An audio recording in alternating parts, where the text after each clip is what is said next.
I had hoped to share a positive and happy message today, and there is positive and happy news to share, and I will share it. But I want to begin by pausing to acknowledge the horrific, the staggering, devastating tragedy that befell the entire Jewish people yesterday with the death of as many as 44, at least 44 individuals in the stampede at Meron yesterday, including young children. In the words of Eicha and the words of Lamentations, Shavat misos libenu, nehapach le'evel mecholenu. Gone is the joy of our hearts, our dancing is turned into mourning. What should have been a festive celebration of Lag BaOmer, as customarily occurs among tens of thousands at the grave of Rabbi Shimon Bar Yochai, instead is a time of horrific mourning, as dozens of people have died, and hundreds are wounded, and some I think are still unaccounted for. You all, if you've never been to Meron on Lag BaOmer, you know somebody who has.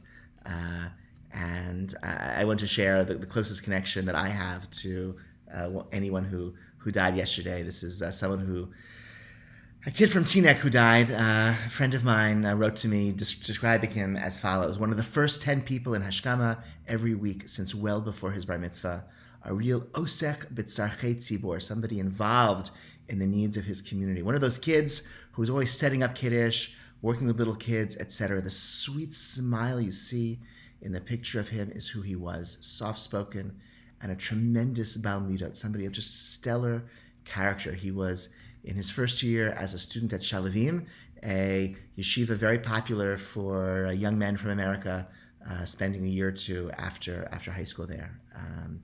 And he's just the one that I know.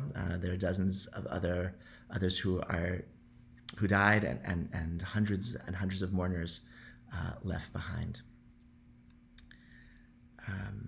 The shul received guidance this week from the city, not just our shul, all of the religious communities of Chicago received guidance from the city telling us that the city has increased its capacity limits on gatherings for religious purposes.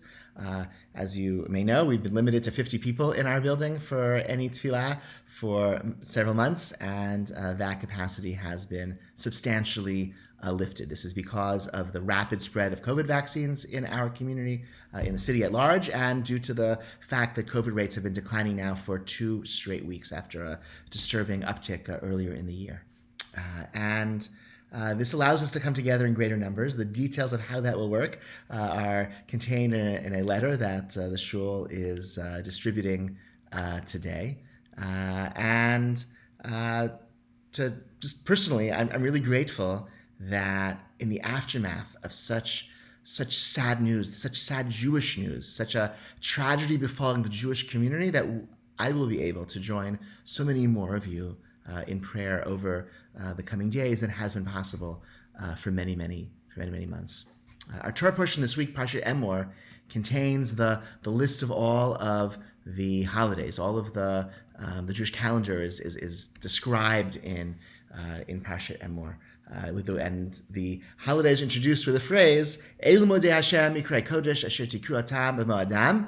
These are the set times of the Lord, the sacred occasions which you shall celebrate each at its appointed time. And this pasuk sets up a dialectic between Moedei Hashem, the holidays that God set aside, right, and declared in the Torah. These are the holidays; these are the dates in which they'll occur.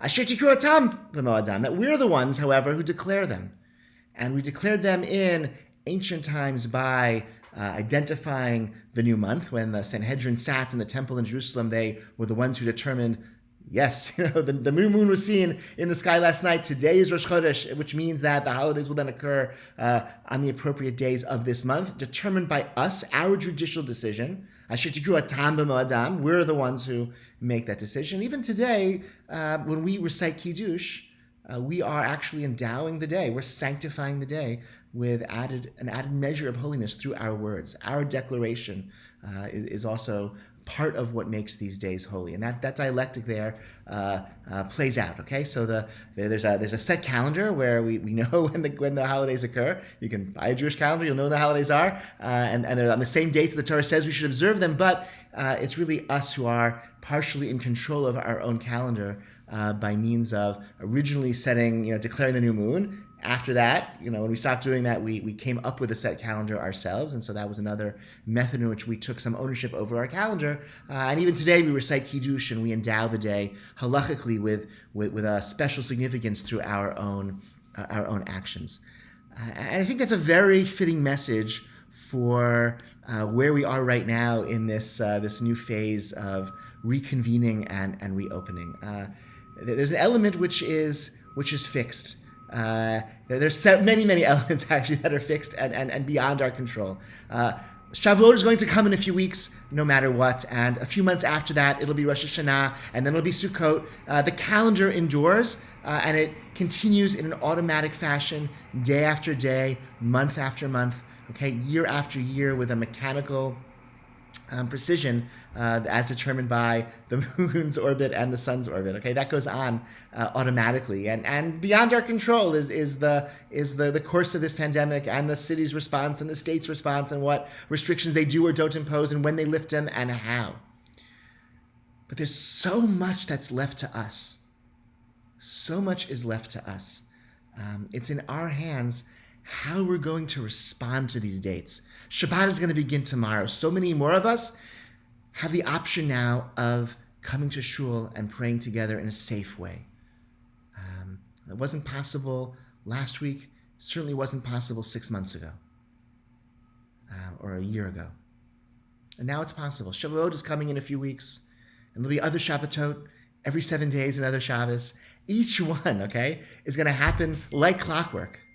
And each one is also in our hands. We get to decide how we're going to endow the days with a special flavor. Okay, that's our work. That's really our task for the coming weeks and for the coming months as a community, to figure out how to reinvest meaning in the newly opened, newly created opportunities for us to join together. I'm excited to talk to you about these new opportunities. I'm excited to strategize with you about how to endow these moments with meaning.